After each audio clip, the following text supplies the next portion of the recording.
তাসকিন আহমেদের সকল চেষ্টাই বৃথা চলে গেল। বাংলাদেশের পক্ষে তাসকিন আহমেদ তার টেস্ট ক্যারিয়ারের সেরা দিনটা পার করেছেন অ্যান্টিগাতে ওয়েস্ট ইন্ডিজের বিরুদ্ধে প্রথম টেস্টের চতুর্থ দিনে। তাসকিন আহমেদ তার ক্যারিয়ার সেরা 6টা উইকেট তুলে নিয়েছেন 64 রান খরচ করে, এবং ওয়েস্ট ইন্ডিজ যেখানে 181 রানে এগিয়ে ছিল সেই জায়গাটা থেকে ওয়েস্ট ইন্ডিজ মাত্র 152 রান করে অল আউট হয়ে যায় এবং বাংলাদেশের সামনে টেস্ট ম্যাচটা জেতার জন্য টার্গেট তুলে দেয় 334 রানের। তবে বাংলাদেশের ব্যাটারদের চরম ব্যর্থতার কারণে একেবারে আরো একটা হারের সামনে দাঁড়িয়ে রয়েছে বাংলাদেশ চতুর্থ দিন শেষে। দিনটা শুরু হওয়ার সময় বাংলাদেশের একটা উইকেট তখন হাতে ছিল। শেষ উইকেট জুটিতে তাসকিন এবং শরীফুলের ব্যাট করতে নামার কথা।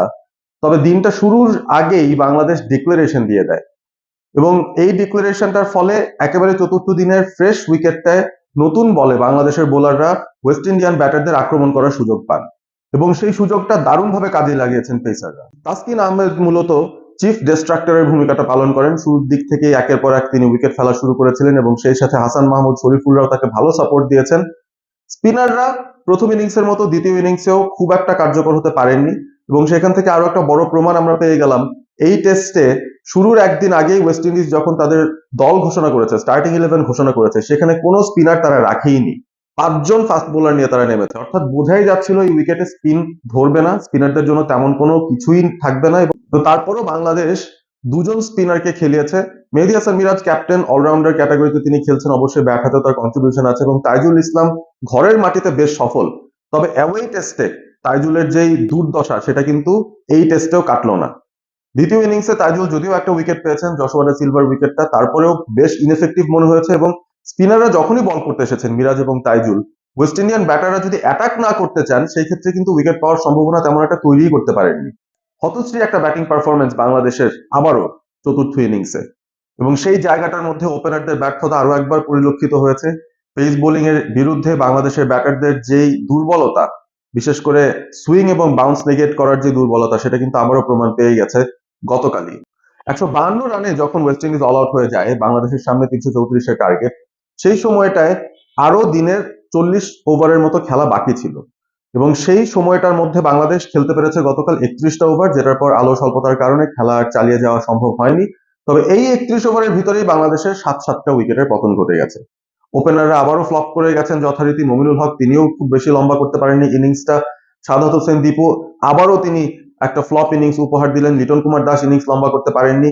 একমাত্র লড়াই করে যাচ্ছিলেন ক্যাপ্টেন মেহেদী হাসান মিরাজ। 46 বল থেকে 45 রান করার পথে বেশ কিছু অ্যাগ্রেসিভ শট তিনি খেলেছেন, অর্থাৎ কাউন্টার অ্যাটাকিং ক্রিকেট তিনি খেলার চেষ্টা করেছেন, তবে তাতেও খুব একটা কাজে দেয়নি। দিন শেষে বাংলাদেশ 109 রান 7 উইকেটে শেষ করেছে।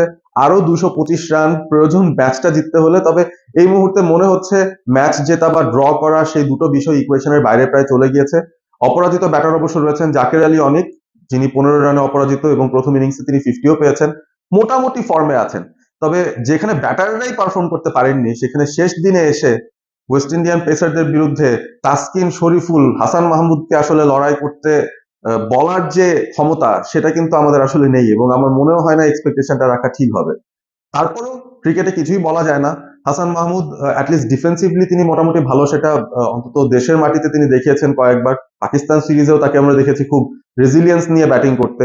এবং ওয়েস্ট ইন্ডিজের পক্ষে যদি কেমার রোচের মতো ব্যাটাররা 40+ রান করে ফেলতে পারেন, যেটা এই টেস্টে তিনি দেখিয়েছেন করে, হাসান মাহমুদ, তাসকিন, শরীফুলদের আসলে চেষ্টা করা উচিত অন্তত নিজের উইকেটের ভ্যালুটা দেয়া। এবং জাকের আলী অনিক, তার সামনে মোটামুটি অসম্ভব একটা কাজ রয়ে গেছে। তিনি যদি এই ম্যাচটা বাংলাদেশকে সামহাও জেতাতে পারেন, আমি খুব অপটিমিস্টিক হয়ে বলছি, যদি জেতাতে পারেন সেই ক্ষেত্রে হতে পারে এই বছরেরই টেস্টের সর্বসেরা ইনিংসটাই তাকে খেলতে হবে। একটা 100+ নক হয়তো তাকে খেলতে হবে। 225 রান এখনো বাংলাদেশের লাগবে পঞ্চম দিনে। আমি জানি না, the match could be wrapped up within 1 hour of play. তারপরও আশা রাখতে হয়। বাংলাদেশ 2004-এও একটা রেজিলিয়েন্ট ব্যাটিং পারফরমেন্স দিয়ে ওয়েস্ট ইন্ডিজের বিরুদ্ধে তাদের ঘরের মাটিতেই একটা ড্র বের করে নিয়েছিল, যদিও কনটেক্সট খুব ভিন্ন ছিল। তবে এইবার আমার মনে হয় বাংলাদেশ এই শেষ 3 উইকেটে 225 করবে, সেই ব্যাপারটা কল্পনা করাও অতিরঞ্জিত হয়ে যাবে। আপনারা আছেন অল স্পোর্ট এবিপির সঙ্গে, সাথেই থাকবেন। Stay Assam, stay all sport with all sport ABP.